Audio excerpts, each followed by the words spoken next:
إن الذين فتنوا المؤمنين والمؤمنات ثم لم يتوبوا فلهم عذاب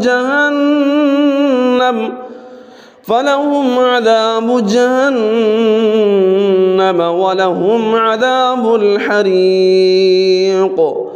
إن الذين آمنوا وعملوا الصالحات لهم جنات تجري من تحتها الأنهار ذلك الفوز الكبير.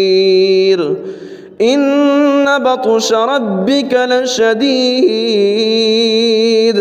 إنه هو يبدئ ويعيد وهو الغفور الودود ذو العرش المجيد فعال لما يريد.